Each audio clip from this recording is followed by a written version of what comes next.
Maunlad na Pilipino. Pagtalakay sa iba't ibang pamamaraan sa kaunlaran ng kabuhayan. Maunlad na Pilipino sa 702 DZAS Radyo TV. Agapay ng Sambayanan. Ako si John Paul Di Maminta, Senior Agriculturist ng Crop Pest Management Division, Plant Health and Pest Status Section. Makinig po kayo sa Maunlad na Pilipino Radio Program ng Department of Agriculture dito lamang sa 702 DZAS. Suportahan po natin ang mga Pilipinong magsasaka at mangingisda. Ella Arsiaga Para sa Maunlad na Pilipino sa 702 DZAS FEBC Radyo TV. Agapay ng Sambayanan. Gumigising ng maaga, panibagong hamon sa'kin ng araw na to. Magsusumikap at nangangarap para lamang sa inyo. Magandang araw mga ka-agri. Siyempre po, welcome po ulit dito sa Maunlad na Pilipino, kung saan hatid po namin sa inyo ang kaalaman, balita at talakayan tungkol sa agrikultura. Bago ang lahat, isang panalangin po muna tayo. O Diyos, na pinagmumula ng lahat ng biyaya, ipinagpapasalamat namin ang bawat araw na iyong ibinibigay. Naway gabayan po ninyo kami sa aming mga hakbang at turuan po kaming mamuhay ng may kabutihan at katarungan. Lord, pagpalain po ninyo ang aming mga pamilya at mga mahal sa buhay. Naway maghari ang kapayapaan, pag-ibig at pagkakaisa sa aming tahanan. Bigyan mo din po kami ng lakas at tapang na harapin ang bawat pagsubok at biyayaan pa po ng mahaba at maayos na pamumuhay upang kami maging magaan sa isa't isa. Itinataas po namin muli sa inyo, Lord, ang simula, kabuuan hanggang lapag ng programang ito. Sa lahat po ng ito na nabanggit namin, kami po ay nagtitiwala sa inyo sa pangalan ni Jesus. Amen. At para sa salita ng karunungan, ang pagtanggap sa kahinaan ay unang hakbang sa paglago. Magandang umaga po! Hello! Ako po si Ella Arsiaga. Ngayon po yung araw ng Sabado, 18 sa buwan ng Enero, January 18, 2025. Ayan po, no? Welcome sa Season 7, Episode 3 ng Maunlad na Pilipino dito sa 702 DZAS FEBC Radio TV. Agapay ng Sambayanan. Sa mga kakatunin pa lang po, pa-check nga po. Tama po ba to? Hindi, of course, tama po ito. Pa-check po ng reception namin or yung sagap namin. Accessible tayo via online streaming. Check po natin sa website ng dzas.febc.ph yung ating player po dito at ang ating Facebook, syempre, no, sa ating 702 DZAS FEBC Radio TV Facebook page. And hello po sa mga nakikinig sa kanilang mga radyo or personal missionary radio. Sa 702 po tayo sa AM band. And of course, kagaya ng nakagawian na po natin sa ating programa, syempre, ito po, para sa mga first time na nakasama natin for this program. Alam na to nung mga regulars natin. We start with the praise. Then afterwards, gratitude po. Yun po yung ating mga dito, mga values na isinasa buhay sa ating radio ministry, that is the Maunlad na Pilipino for the agriculture sector. At dahil dyan, maraming salamat po sa suporta ng ating mga taga-subaybay o taga-pakinig. Mga ka-agri, magandang umaga sa inyo. Pinangungunahan nga po ni Ma'am Helen Arellano. Hi Ma'am, na nag-iwan ng mensahe, mapagpalang bagong taon, mga ka-agri, episode 3 na ngayon. Ayun, praying na umunlad pa ang ating mga komunidad at maabot ang lahat ng magsasaka para magmura na mga bilihin. Oo nga po, no, legit, of course, ang ating mga prices, At tayo po ay lahat apektado nito dahil lahat po ay may, kunwari, lalabas lang tayo, may konting lalakarin lang tayo, mapapagastos ka, pero ang unti ng ating nadala pa uwi, yun lang talagang essential, minsan talagang pag-iisipan mo pa. At before I delve into that, meron pa po tayo mga mensahe mula po kay Ma'am Leonida Tela sa Cada Rubio. Good Saturday morning po, Ma'am Ella, at sa lahat ng listeners ng Maunlad na Pilipino, pabati ng happy birthday sa aking apo. Malamang belated happy birthday po kay Liam Ezekiel Rubio. Belated po. God bless po sa ating lahat. Ngayon din po, masayang umaga po mga Maunlad na Pilipino. Mula po yan kay Ma'am Rosa Arigin. Bumabati ng magandang umaga sila Ma'am Milita G. Peran, Epifanio Salvador, Ma'am Dulce Alicante. Good morning po, Maunlad na Pilipino. God bless po sa inyong programa. Maraming salamat po. At mula din po kay Sir Ronald Young, great is the Lord, wonderful and winnable. Saturday morning, everyone. Ganyan din po pagbati mula kay Ma'am Mayen Damian Liwayway Atienza. Belated happy birthday po noong January 12 sa inyo. God bless po, and hopefully nag-enjoy po kayo sa inyong kaarawan kasama na inyong loved ones. Of course, greetings din po kay Ma'am Josephine Reyes Uson, also Ma'am Nora Cancela, Mers Aguilar, and Evelyn Altamira. I have read some new names, but karamihan po yung ating mga regulars. Sa inyo pong lahat, maraming salamat po. Naway samahan nyo kami. Ito pa lang po ang simula ng ating programa. So, later on, as we wrap up this episode for this morning, sana nandyan pa rin po kayo. And baka may mga iba pa po na makakasama. Pero before po dyan, syempre, dadako tayo sa tema po ng Bureau of Plant Industry Anniversary, which is ang 95th celebration po nila ng naturang pagdiriwang. Ang tema nito ay ang Thrive at 95, Innovating for Climate Resiliency towards Food and Nutrition Security. So, nagpapakita po ito ng pagpapahalaga sa inobasyon at pag-aangkop sa mga pagbabago sa klima upang matugunan ng mga hamon sa seguridad sa pagkain at nutrisyon.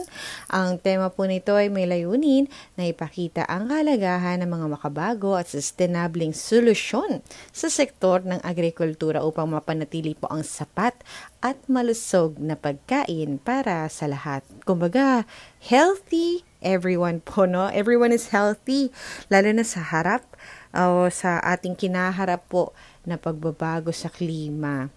Well, ganito po nating uri ng pagdiriwang. Maaari po nating makita yung mga, kumbaga, ito yung mga insights with regards sa ating theme, yung ating pagbuo ng mga climate resilient na pananim.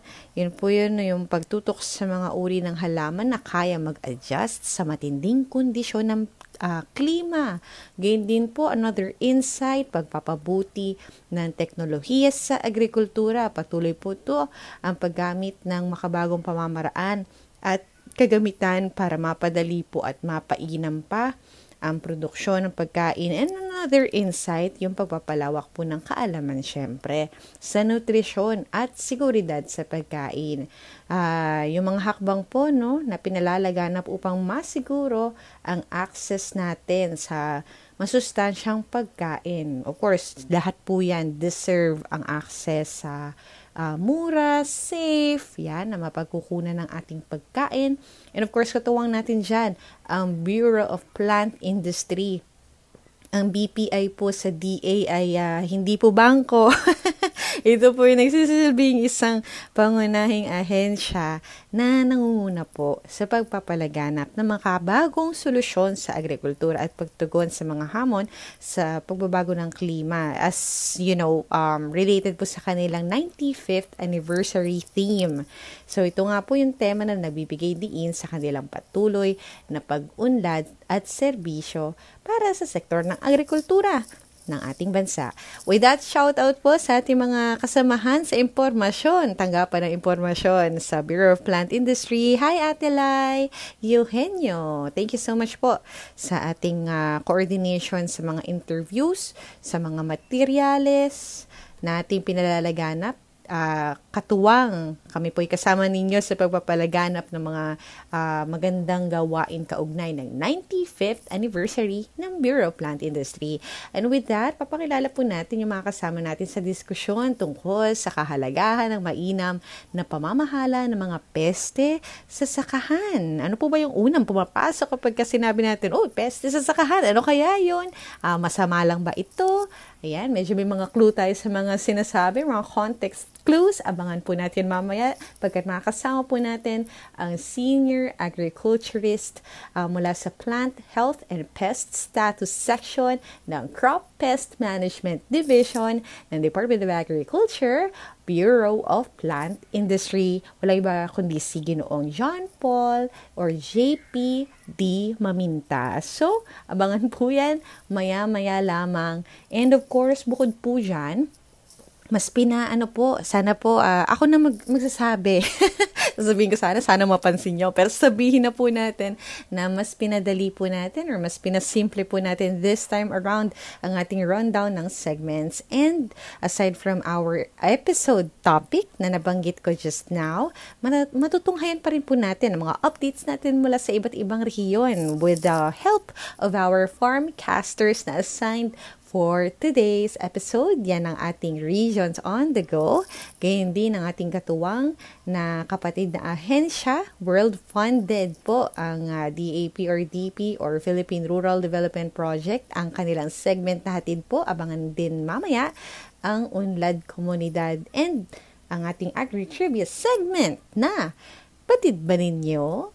So once again, thank you so much po sa ating kasamahan na si Ira Cruz mula po sa Agriculture and Fisheries Information Division. Para po sa mga nakaabang po dyan, ang ating Facebook ay babahagi din natin. Merong fan page po ang Maunlad na Pilipino. Hanapin lamang ang facebook.com/Maunlad na Pilipino. And kung hindi pa kayo naka-like and naka-follow, alam nyo na ang gagawin. Siyempre, lahat yan, hatid namin sa inyo. So happy to always deliver this na isang oras na hitik sa impormasyong ugnay sa agrikultura. And of course, wala nang patumpik-tumpik pa, mga ka-agri, narito po ang Regions on the Go. Magandang umaga. Ako si Reyna Lingorospe, nag-uulat mula sa Reyong, Ilocos. Sa pagpasok ng taong 2025, ilang mga magsasaka mula sa Lakong Farmers and Hog Raisers Agriculture Cooperative sa Bukaw, San Gabriel, La Union ang naging benepisyaryo ng intervention mula sa Department of Agriculture Region 1. Tumanggap ang mga magsasaka ng mga punla ng kape at mga plastic drum na may kabuuang halaga na 769,600 pesos. Ang nasabing inisyatibo ay bahagi ng Coconut-Based Coffee at Cacao Enterprise Development Project sa ilalim ng High Value Crops Development Program ng DA. Layunin ng proyekto na suportahan ang mga maliliit na magsasaka ng nyog sa pamamagitan ng paglinang ng kanilang kakayahang magtanim ng kape at kakao kasabay ng nyog bilang bahagi ng Coconut Farmers and Industry Development Plan o CFIDP. Pinapangunahan ni Ginoong David John Rondal, focal person ng CFIDP sa Rion, ang pamamahagi ng mga intervention kasama si Honorable Lani Corbonel, ang alkalde ng bayan ng San Gabriel. Ang C3EDP ay isa sa mga proyekto na nakatuon sa pagbuo ng mga tatag na industriya ng nyog sa bansa sa pamamagitan ng paghikayat sa mga magsasaka na magtanim ng kape at kakao kasabay ng nyog. Inaasahang magbubunga ito ng mas mataas na kita at mas malawak na oportunidad para sa mga kababayan na sektor ng agrikultura. Nag-uulat, Reyna Lingorospe ng Reyong, Ilocos.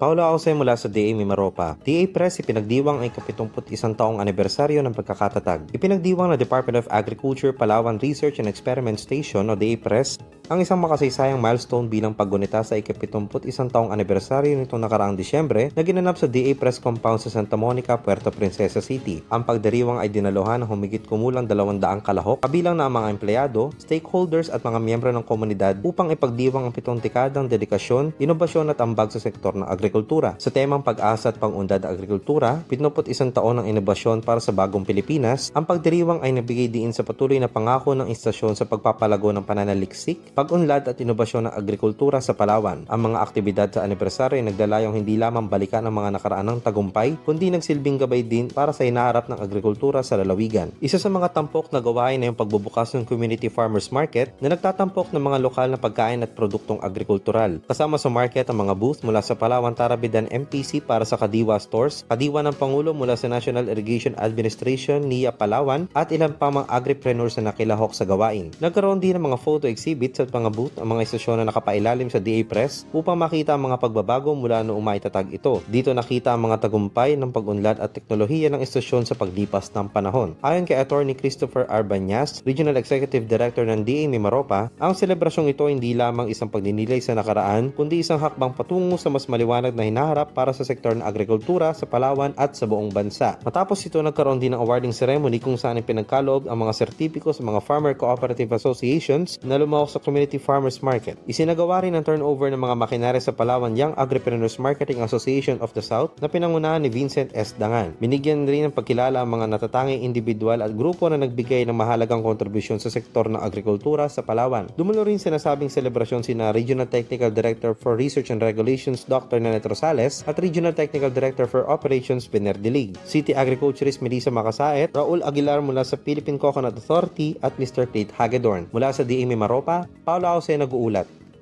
J. Michael Bragas mula sa Department of Agriculture, Central Visayas. 18 lugar sa gitnang Kabisayaan ang gumagawa na ngayon ng asin base sa programang Development of Salt Industry Project or DSIP ng Departamento ng Agrikultura, Bureau of Fisheries and Aquatic Resources o DABFAR. Pinalakas ang pagpatupad ng DSIP sa pamamagitan ng Republic Act 11985 o Salt Industry Development Act na nilagdaan lang noong March 11, 2024. Layunin ng proyekto na ibalik muli at palawakin ang industriya ng asin sa pamamagitan ng pagbibigay ng karagdagang oportunidad ng mga komunidad sa baybayin na gumawa ulit sila ng asin. Ayon sa focal person ng DSIP ng Rayon 7, nitong nakarang taon ang solar salt production na may pondong 4 na milyong piso ay inilaan sa lalawigan ng Cebu, Bohol at Negros Oriental at kalakip nito ay ang capacity building at pagsasanay ng mga mangingisda sa paggawa ng asin. Sa loob ng 2 taon, may 13 lugar at benepisaryo ang solar salt, kung saan 2 nito ay sa Negros Oriental, 4 sa Cebu at 7 sa Bohol. Ang pagpatupad ng DSIP ay nag-umpisa sa taong 2023 sa Albuquerque, Bohol, na kilala sa paggawa ng asin tibuok o whole salt na isang artisanal sea salt. Sa kabilang banda, naglabas ng 2 executive orders ang probinsya ng Bohol upang masumpo ang paglaganap ng sakit sa baboy na tinaguriang economically important disease. Sa EO57, nagsasaad dito ang agarang moratorium sa buwar for hire operation at activity sa loob ng 6 na buwan at ang EO58 ay kinakailangan na kumuha ng accreditation ang lahat ng mga hog traders na nangangalakal sa probinsya. J. Michael Bragas, nag-uulat mula dito sa DA Central Visayas Region. Binisita kamakailan lang ni Department of Agriculture Philippine Rural Development Project and Project Director Jose Apollo Y. Pakamalan kasama ni DE Undersecretary Engineer Roger Vinabaro ang isang Abaca Fiber Processing and Marketing IREP sa project sa Kadayunan, Iligan City bilang suporta sa layunin ng PRDP na magbigay ng mga dekalidad na proyekto batay sa pamantayan ng World Bank. Pinunduhan sa ilalim ng AF2EU ang enterprise sa project ay iginawad noong ika-9 ng Disyembre taong 2024 na siyang nagkakahalaga ng 9.1 million pesos. Binubuo ito ng isang delivery truck, hauling tractor, mga baling machine, spindle stripping at decorticating machine, isang weighing scale, mga raw material na nagkakahalaga ng 2.2 million pesos. Ang sub-project ay inaasahang mapakikinabangan sa higit kumulang 156 na magsasakang IP na nagtatanim ng Abaca sa humigit kumulang 82.7 na hektarya sa pamamagitan ng pagpapabuti ng kalidad ng produkto at pagbabawas na mga gastos sa post-harvest. Para sa maunlad na Pilipino, ito po si J. Edpan mula sa Region 10. Maunlad na Pilipino sa 702 DZAS Radyo TV, Agapay ng Sambayanan. At nakasama po natin ang ating mga assigned na mga rehiyon para sa Regions on the Go. Pagbati po sa ating mga regional field offices, Regional Agriculture and Fisheries Information Section mula po sa Region 1, Region 4B, Mimaropa, Region 7, and Region 10. Abangan pa po ang iba pa nating updates next week. At makakasama nga po natin, kagaya na nabahagi ko sa inyo kanina, para po sa kahalagahan ng mainam na pamamahala ng mga peste sa sakahan. Ang atin pong kasamahan mula sa Plant Health and Pest Status Section ng Crop Pest Management Division, of course from the DA-BPI. Welcome po sa Maunlad na Pilipino, Sir John Paul D. Maminta, ang atin pong Senior Agriculturist mula po sa ating Plant Health and Pest Status Section.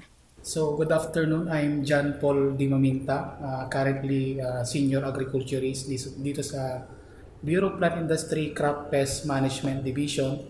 So, sa Crop Pest Management Division, meron kaming 3 section at yung handle ko ay yung Plant Health and Pest Status Section. And with that, sir, nais nating maibahagi sa ating mga tagapakinig ang tungkol sa ating usapin na iikot sa crop pest management. With that, ano po ba ito at bakit ito mahalaga sa pagsasaka?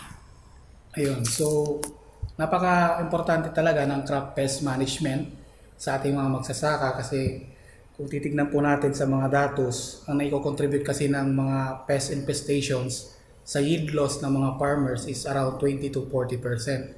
So kung ma-manage natin ng tama yung mga peste na yun, maiwasan natin yung mga ganong losses.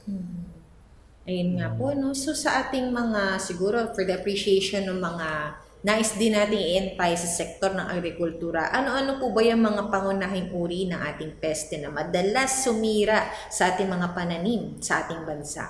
Ayun, so kung i-base natin ngayon sa current date, ang common na peste na ngayon na umatake ng ating crops ay yung Arabas, o tinatawag nating armyworms. So sa armyworms, maraming klase siya. So ang pinaka-major natin na armyworm ngayon na nag-i-infest sa mga crops natin ay yung onion armyworm na umatake sa sibuyas. Particularly sa region 1, 2, 3, and 4B ito nangyayari. And then yung fall armyworm na medyo bago siyang dating sa Pilipinas. Ito naman ay pinipeste niya yung ating mga maisan. So ito naman ay nationwide. Pagdating naman sa mga sakit, ang pinaka-major problem pa rin natin ngayon sa sakit ay yung Fusarium wilt ng banana. And ito ay commonly found lang din naman sa Mindanao. Ayun nga po, no? So talagang naapektuhan po yung ating mga lahat na yung sa negosyante, mga consumer, ng mga nabanggit natin, ating onion, ating mga mais, even ang ating mga saging. And dito nga po, no, sir, sa part na paano po ba nakakaapekto yung mga peste na ito sa ani at kita syempre ng ating magsasaka?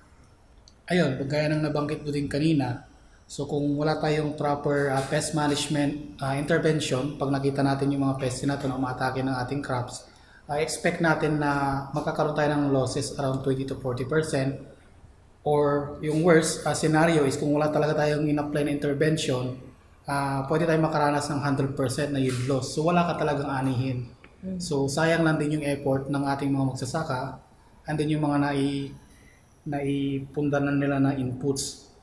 So malaking kawalan din yun. Hindi lang sa magsasaka, pati rin sa mga negosyante since maraming nagbe-venture sa business, yung mga malaking plantation. So malaki talaga. Nakakalungkot na mapakinggan po yung mga ka-agri, no? Kaya dapat talaga hand in hand po yung ating, hindi natin nililive up sa destiny, yung ating mga pananim. Ito kailangan hand in hand po tayo. Pinag-aaralan natin, ano ba yung nakikita nating nakadikit dun sa ating certain na pananim.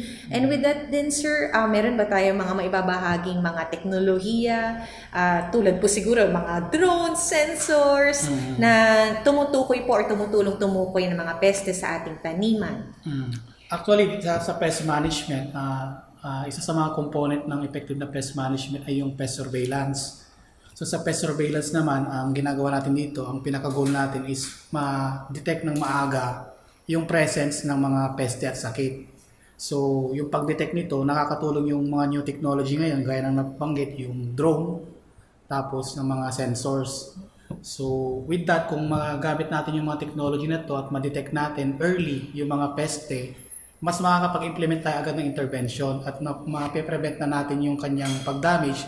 At the same time, ma-prevent din natin yung paglipat niya from one farm to another farm or from one municipality to another municipality para hindi na siya kumalat. Yun talagang gusto natin na ma-mitigate natin yung pagkalat ng ating mga peste. And dito po sa ating tanggapan, sa Bureau of Plant Industry, ano po yung mga may pagmamalaki nating mga kumbaga equipment na matatagpuan dito para sa ganitong purpose? Bali dito sa pest management, yung mga ng mga technology, unahin ko na sa pest surveillance na component. So meron kami mga mobile applications na na-develop. So yung aim ng mobile applications na to is para sa early detection ng pests and diseases real time. So meron siyang parang online information system, dashboard. So pag nakita niya na alarming na yung situation ng peste, nagbi-blink yun dun sa aming real time na mapa. And then abisuhan namin agad yung regional counterpart natin, mga RFOs, to validate yung area at magdala na rin ng intervention. Pagdating naman sa mga management strategies na inaano namin, ng pinopromote namin sa paggamit nga ng BCAs, yung ating biological control agent. Since trend kasi ngayon, masyado na tayong reliant sa pesticides. And too much reliance sa pesticides ay nag-lead sa resistance ng mga peste. So parang in the long run, hindi na sila tinatablan. Napupurga na sila So parang immune na sila, sila immunity. So kailangan natin mag-introduce ng other alternatives. Since meron din tayong programa sa DA na organic farming, so dapat may mga options na gano'n. So, andyan yung BCA po natin. And then at the same time, yung awareness. Kasi yun din yung kakulangan since marami sa atin, sa farmers natin, ay hindi aware kung ano yung mga peste at sakit sa kanilang crop. So, kadalasan, pag nag-visit sila, ini-ignore lang nila. So, pag napabayaan, hindi na siya na-manage. Ayun nga. At dahil dyan, kanina nabahagi natin, mahalagang bahagi ng ating pest management ay identification. Pwede po ba natin ibahagi yung ating proseso, starting po sa ating pag-identify? Ano po yung mga next dito? Ayun. Sa identification naman, sa pest identification, so ang ginagawa ng CPMD, so pinapalo lang yung procedure. So una, kung may mga kliyente kami na pupunta rito na nagdala ng sample, is subject namin yun sa pest identification. Una is morphological muna siya, so gagamit kami ng itong mga microscope na ito. And then yung sa kabilang lab sa molecular identification. So pag na-identify na natin yung mga pests and diseases na yan, saka tayo magre-recommend ng yung proper na management strategies para doon sa specific pest na yun. How early na de-detect yung pest na ina-identify natin dito? Parang doon sa surveillance natin. Parang pag yung infestation lang ba talaga siya ina-identify or may mga yung before ma-infest yung Ayun. So talaga na-prevent? Yung parang pinaka-trigger ng report namin sa mobile app na nabanggit ko kanina sa corn. Sa pest kasi may rating scale kami sinusunod, yung parang degree of severity ba. So naka-number siya ng 1, 3, 5, 7, and 9. So yung 7 and 9 ay severe na yun. So, ayaw natin na ma-receive yung warning na gano'n na stage sa 7 and 9. So, yung sinet namin sa system namin, sa 5 pa lang siya, pag light pa lang yung infestation, magno-notify na sa amin, magti-trigger na. Magbi-blink yun dun sa aming real-time map ng Pilipinas. Tapos yun nga, yung i-notify na agad yung pinakamalapit na regional field office na puntahan yung site. Tapos abisuhan na rin yung nearby farmers na katabi ng site na yun. Sir, dito po sa ating natututunan, no, especially dun sa mga siguro bago pa lang to nalalaman, especially na medyo nakikinig lang sila Can we describe po yung natin? Pag sinabi kasi nating peste, pupuksain. Pero hindi pala ganun. Meron pala siyang magkalaban. Nalaman namin, ayon sa mga datos, meron palang mabuti at merong nakasasama. Ayun nga po. So, yun nga, kulang tayo sa awareness. So, minsan, hindi yung common conception ay halos pare-paras lahat ng insekto ay pare-paras sa peste. Pero actually, hindi yun totoo since yun nga, meron nga tayong tinatawag na biological control agents or pwede rin siyang tawaging natural enemies or kaibigang kulisap. So yung ginagawa ng mga ito ay mga naturally occurring na nasa field na natin itong mga to. Sila yung talaga unang kumukontrol sa mga peste. Mangyari lang, kaya siya medyo hindi siya napapansin gawa ng yung sobrang reliant natin sa pesticides, pati rin yung mga kaibigang kulisap, napapatay natin. So, kaya ang nangyayari, nawawala yung population nila. So, sa amin naman sa pest management, kaya namin pinupush yung paggamit ng BCA para maparami sila ulit sa field. So, nagkakaroon kami ng mga release ng mga BCA na to. Hindi lang kami, pati yung mga regional offices natin nagpuproduce nito in bulk at ito ay libre sa mga offices. Ang problema lang natin, since mababa nga po yung awareness, hindi nila alam na available siya sa mga station natin for free. Sir, saan ba yung mga stations natin? Kunwari hindi namin alam. Saan po natin pwedeng tunguin ang mga request na ito pagka nalaman natin na, meron palang ganun pwedeng ma-request? Bali yung mga tinutukoy ko station dito, halos all regions meron tayo, all 15 regions except BARM, meron tayong tinatawag na Regional Crop Protection Center. Actually, dati silang under sila ng umbrella ng Crop Pest Management Division, kaso nga lang nagkaroon ng mga reorganization sa DA at nalipat na sila sa RFO. So meron po tayong tinatawag na Regional Crop Protection Center. At the same time, yung mga state universities din naman sa region nagpo-produce din ng mga BCA na ito.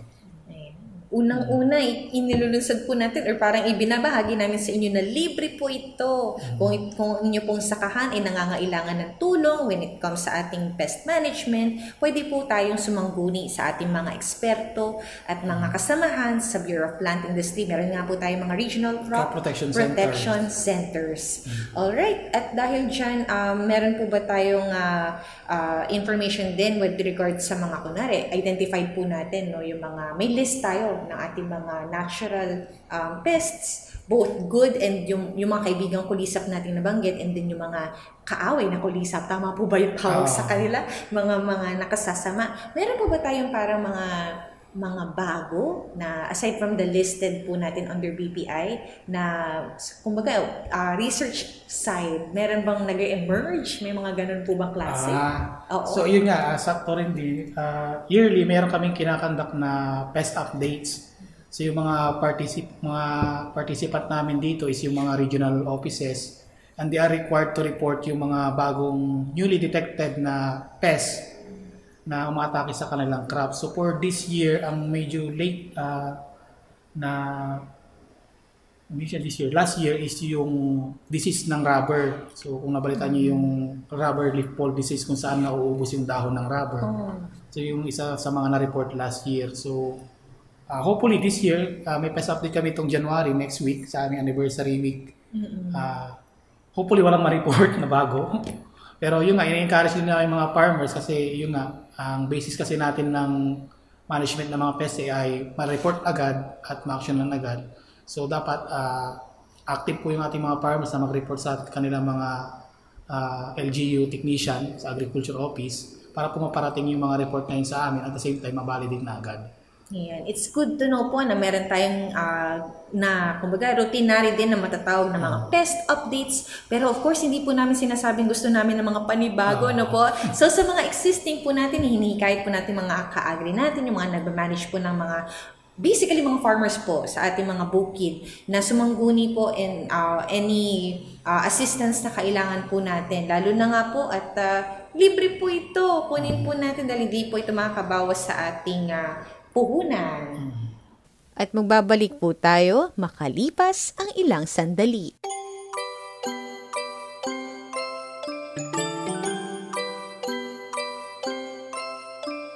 Mayroon akong sikreto kung paano sumaya. Simple lang ang sasabihin basta't kumain ka ng prutas at gulay, pampahaba ng buhay, magtanim ng may kainin ka. May kamatis, kalabasa, kamote at kangkong, may gabi, saluyot, okra at talong, lalakas at sisigla, kutis mo ay gaganda. Makakatipid ka pa. Kumain ng gulay, katawan ay gaganda. Kumain ng gulay at ikaw ay sisigla. Magtanim ng gulay ng laging sagana. Magtanim ng gulay dahil buhay mo'y mahalaga.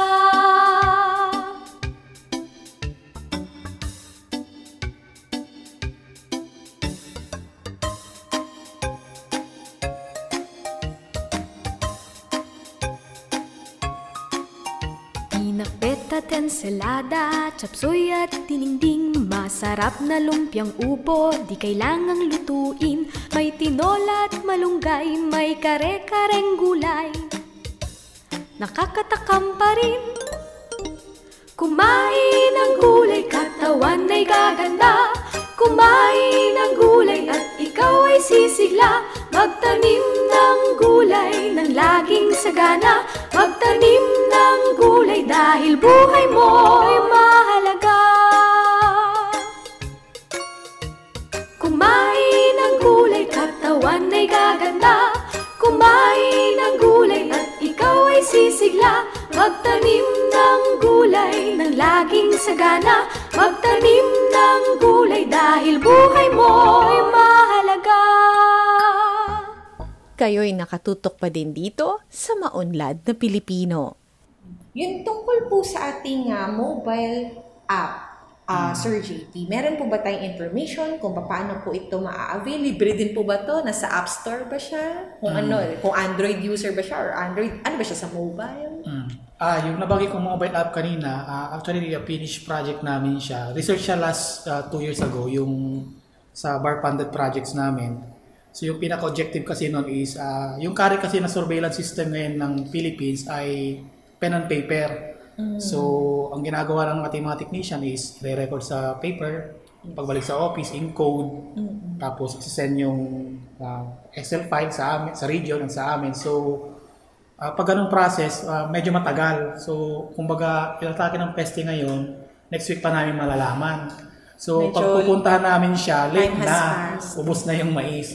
So, yung objective ng project na yun is digitalize na yung pag-survey. So, gagamit ka lang ng cellphone mo. Available siya sa Play Store. Ang pangalan niya ay BPI Collect for Corn and Cassava at BPI Prime Collect naman yung sa rice. So, for Android phone lang siya na application. So, gagamitin mo siya sa field, pagka-collect mo ng data, pagka-send mo, automatically magre-reflect agad dito sa amin sa central office. And then, kung kita namin siyang alarming, i-inform namin yung mga regional data manager, tapos yung kanilang technical staff to address yung situation agad. Para hindi na siya magpunta sa outbreak level. So, napiprevent natin yung mga infestations. And sir, baka po may nais tayong ibahaging mensahe as we wrap up po yung ating interview tungkol po sa ating crop pest management sa ating mga tagapakinig. Ayun, so ang sorry bahagi sa mga farmers kasi natin, number 1 talaga is pinaka-importante is pest reporting. So, hanggat may napapansin sila na kung di sila sure kung ito ay peste or mas maigi talaga na i-report nila ito sa kanilang agricultural technician sa LGU para naman po ito ay dumating sa amin sa central office. Since ang basehan din kasi ng mga programs at projects ng department ay nakadepende rin dun sa mga reported pest infestation na nare-receive natin. So kung di natin kasi malalaman na may peste sa lugar, hindi natin talaga ma-action ng niyo. So in-encourage namin lahat ng farmers na mag-report and also at the same time, tangkilikin din nila yung paggamit ng other alternative pest management strategies tulad ng paggamit ng mga biological control agents na available sa ating mga regional crop protection centers sa mga lugar na kinaroroonan natin mga. Ayan, of course, thank you po Sir JP. Shout out din po sa nabanggit namin isa pang kapatid na ahensya, ang Bureau of Agricultural Research. And dahil dyan, isinishare po namin na pwede po tayo mag-avail ng assistance when it comes po sa ating pangailangan sa mga BCAs. Sir, saan po sila magtutungo? Ano po yung ating mga contact details, address, ganyan? Ayan, pwede nila i-visit yung page namin, yung sa Facebook, BPI Crop Pest Management Division or yung page ng Bureau of Plant Industry. Andun naman po yung directory ng ating mga regional offices. Yung sa RCPCs, andun yun sa page ng Crop Pest Management Division. So, message lang sa page namin.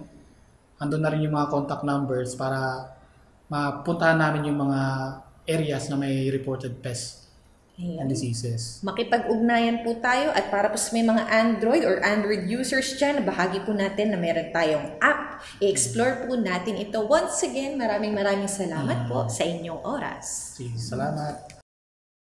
At muli po, maraming salamat sa inyong panahon. Sa atin pong mga kakasama pa lang po, no, ang ating panayam ay with our senior agriculturist na si Sir John Paul Maminta mula sa Plant, Health and Pest Status Section ng Crop Pest Management Division, of course from DA, Bureau of Plant Industry. So, pagbati na rin po sa ating Bureau of Plant Industry sa kanilang upcoming 95th celebration ng kanilang anibersaryo. Maraming salamat po. At narito ang Unlad Komunidad o UK katuwang ang Philippine Rural Development Project for this episode. Atin pong muling makasama si Ma'am Julie Ace Brandon Barao. Ngayong umaga sa Unlad Komunidad, mapapakinggan natin ang balita sa mga kaganapan kamakailan sa Department of Agriculture, Philippine Rural Development Project Scale-Up. Ang Geomapping and Governance Unit o GGU ng DAPRDP Scale-Up ay nakilahok sa Agriculture Monitoring and Statistics Using Satellite Data webinar noong ika-9 ng Enero ngayong taon. Ang naturang webinar ay pinangunahan ng World Bank kasama ang European Union, European Space Agency at ang Université Catholique de Louvain. Ang webinar ay bahagi ng series of activities sa mga training o capacity building na layuning matulungan ang mga kawani ng DA na maunawaan ang mga benepisyo ng proyektong Sen4Sat ng ESA o European Space Agency na siyang focus ng teknikal na tulong ng World Bank sa pagpapalakas ng mga foundational data system ng DA sa pamamagitan ng remote sensing at pagmamasid sa lupa. Nagpahayag naman ng pasasalamat si DA Assistant Secretary for Operations at PRDP National Project Director Unicoats A. Manalo sa World Bank, EU, ESA at University Catholique de Louvain sa pagtulong sa DA na paghusayin ang accuracy ng mga data system nito, partikular na ang Registry System for Basic Sectors in Agriculture o RSBSA.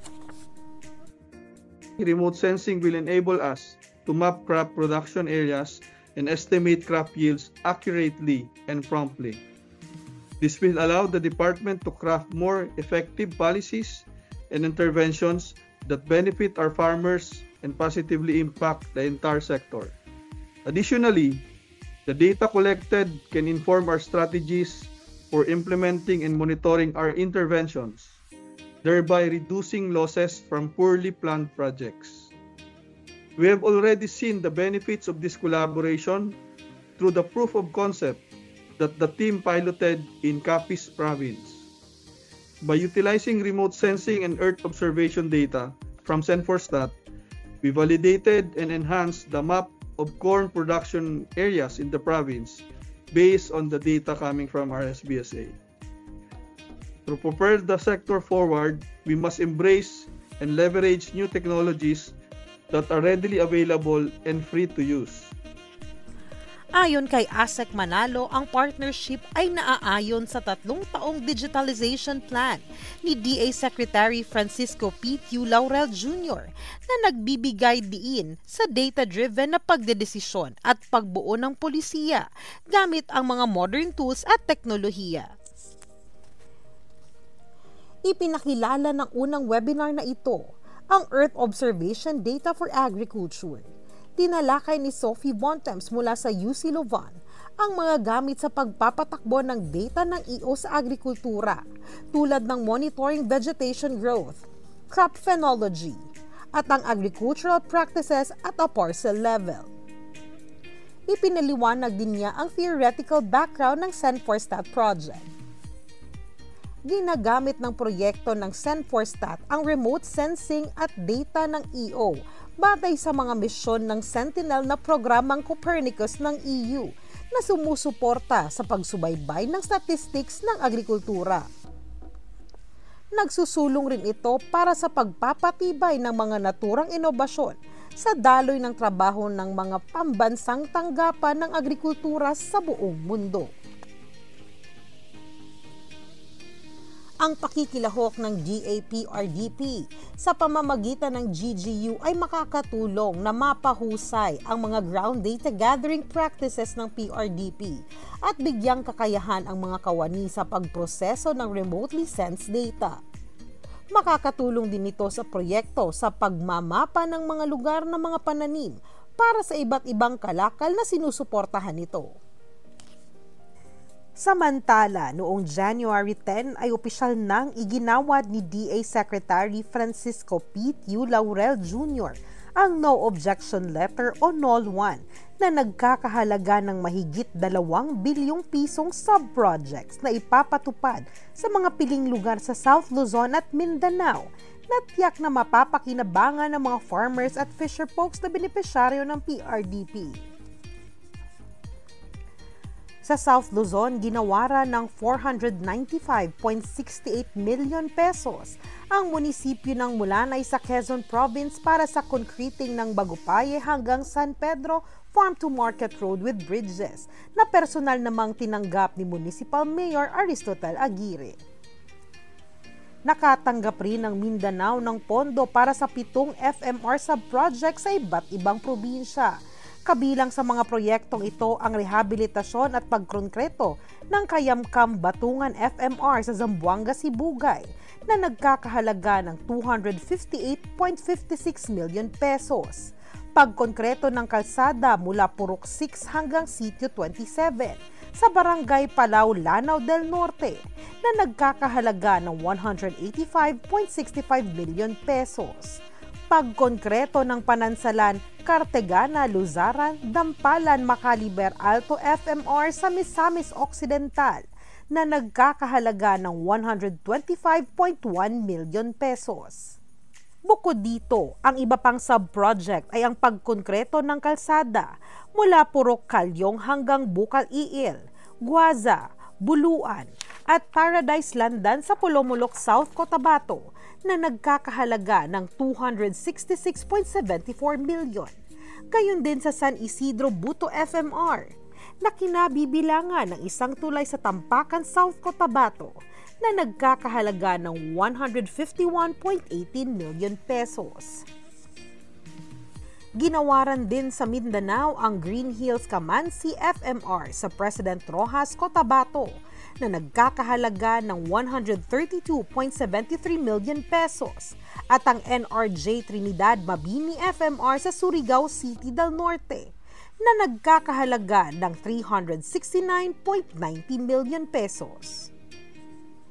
Dumalo rin sa awarding ceremony sina Zamboanga Sibugay's Provincial Administrator, Attorney Christian J. Emiliana, Tubod Mayor Jimmy Cabajo, Vice Mayor Clifford Humalon, Misamis Occidental Provincial Governor Henry Omial, Pulumulok Mayor Bernine D. Palencia, Tampakan Mayor Leonard T. Escobillo, President Roxas Mayor Jonathan O. Mahimpit, at Surigao City Mayor Pablo Ives L. Dumlao II.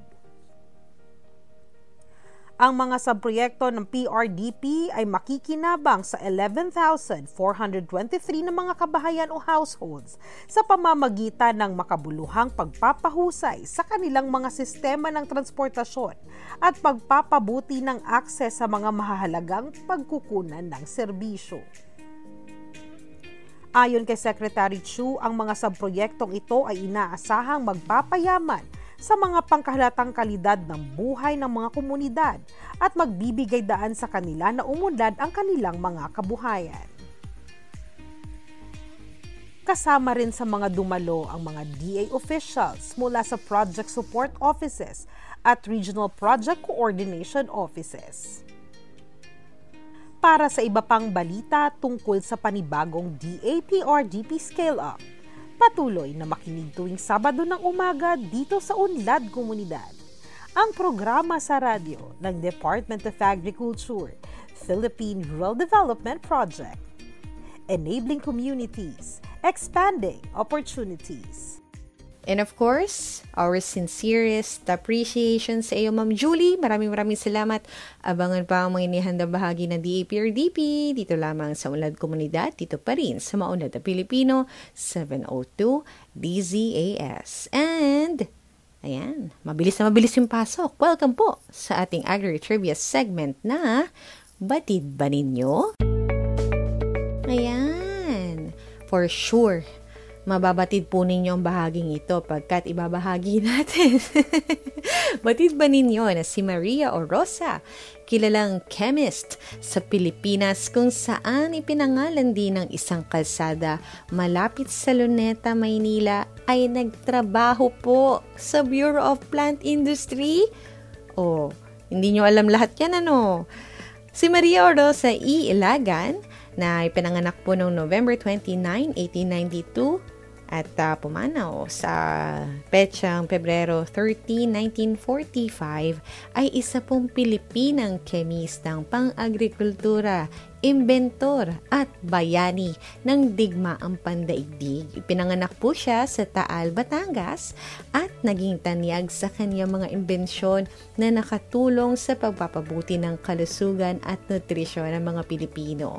Matapos magtapos ng bachelor's at master's degrees sa pharmaceutical chemistry at karagdagang pag-aaral sa food chemistry sa University of Washington, bumalik si Orosa sa Pilipinas noong 1922.